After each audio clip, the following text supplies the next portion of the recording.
नमस्कार, मैं डॉक्टर कंचन सिंह भारत होम्योपैथी में आप सभी का स्वागत करती हूँ।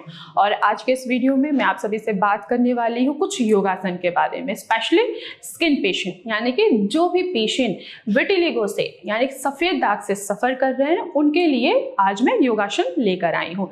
ऐसे कौन से आप योगासन करके अपने मेलानिन के पिगमेंटेशन को बढ़ा सकते हैं। आप सभी को पता है कि विटिलिगो आखिर क्या है। विटिलिगो ना ही ये छूने से फैलता है, ना ही किसी के साथ खाना खाने से फैलता है। विटिलिगो एक ऑटोइम्यून डिसऑर्डर होता है जो किसी को भी हो सकता है। जरूरी नहीं है कि जिस पर्सन को विटिलिगो है, अगर आप उसके साथ शॉपिंग जा रहे हैं या आप उसके साथ खाना खा रहे हैं, इवन कि आप उसके हाथ से भी खाना खा रहे हैं, तो ऐसा नहीं है कि आप भी विटिलिगो से सफर कर सकते हैं। विटिलिगो एक ऑटोइम्यून डिसऑर्डर होता है जो आपका खुद का इम्यून सिस्टम, आपका एंटीबॉडीज आपके खिलाफ काम करते हैं, आपके मेलानिन का जो पिगमेंटेशन बना रहा है यानी कि मेलानोसाइट्स कोशिकाएं, उनके ऊपर वो हार्म करते हैं, अटैक करते हैं, जिसकी वजह से मेलानिन का पिगमेंटेशन नहीं हो पाता है और उस एरिया में आपको सफेद दाग दिखाई देता है।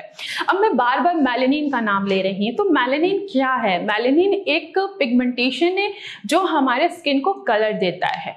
मेलानिन एक प्रोटीन है, मैं बार बार प्रोटीन भी बोलती हूँ। तो हमारा जो शरीर है ना, उसको हेल्दी बनाने के लिए हमें प्रोटीन की जरूरत पड़ती है। तो सेम जैसे ही आपका एंटीबॉडीज आपके मेलानोसाइट्स पे अटैक करते हैं, तो जो मेलानिन है उसका पिगमेंटेशन क्या है, प्रोडक्शन नहीं हो पाता है, इसलिए हमें उस एरिया में सफेद दाग दिखाई देता है।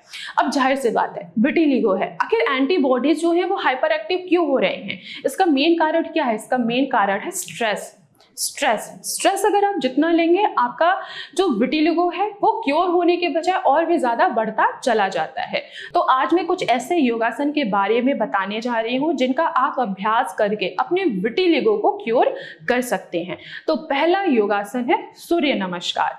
सूर्य नमस्कार अगर आप योगासन रूटीन पे कर रहे हैं, रोजाना कर रहे हैं, तो इससे क्या आपको लाभ मिलेगा? एक तो मिलेगा कि आपके जो ब्लड का सर्कुलेशन है वो स्किन में प्रॉपर होगा, मेलानिन का पिगमेंटेशन इंक्रीज होगा, और साथ ही साथ जो आपका स्ट्रेस का लेवल बढ़ा हुआ है जिसकी वजह से आपका जो एंटीबॉडीज है वो हाइपर एक्टिव हो रहा है, आपका इम्यून सिस्टम हाइपर एक्टिव हो रहा है, उसको थोड़ा सा बैलेंस होगा, जिससे आपका विटिलिगो धीरे धीरे क्योर होता हुआ आपको खुद नजर आएगा। दूसरा योगासन है अलोम विलोम।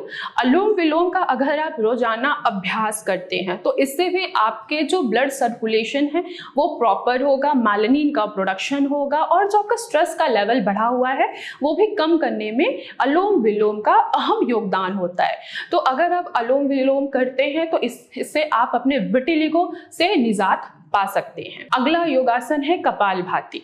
कपालभाति अगर आप रोजाना अभ्यास कर रहे हैं, रोजाना अगर आप योगासन कर रहे हैं कपालभाति, तो इससे क्या होगा कि आपके ब्लड में जितने भी टॉक्सिन हैं, एक तो वो बाहर निकलेगा, दूसरा मेलानिन का प्रोडक्शन आपका इंक्रीज होगा, तीसरा ब्लड का सर्कुलेशन प्रॉपर होगा, चौथा आप जो स्ट्रेस ले रहे हो वो भी आपका कम होगा। तो आप कपालभाति भी कर सकते हैं। अगला योगासन है भुजंगासन। भुजंगासन अगर आप ये अभ्यास कर रहे हैं, एक तो आपके स्किन की क्या होगी और आपके मसल्स की क्या होगी, फ्लेक्सिबिलिटी बढ़ेगी, साथ ही साथ मेलानिन का प्रोडक्शन होगा, यानी कि जो आपके एंटीबॉडीज जो हैं बहुत ज़्यादा जो हाइपर एक्टिव हैं, आपका इम्यून सिस्टम जो ज़्यादा हाइपर एक्टिव है वो बैलेंस में आएंगे, स्ट्रेस का लेवल भी कम होगा, और साथ ही साथ आपका विटिलिगो धीरे धीरे क्योर भी होगा। तो आप इन चारों योगासन का रोजाना अभ्यास करके अपने विटिलिगो पे जीत पा सकते हैं। तो आज की वीडियो में बस इतना ही, फिर मैं मिलूंगी नेक्स्ट वीडियो में, तब तक के लिए धन्यवाद।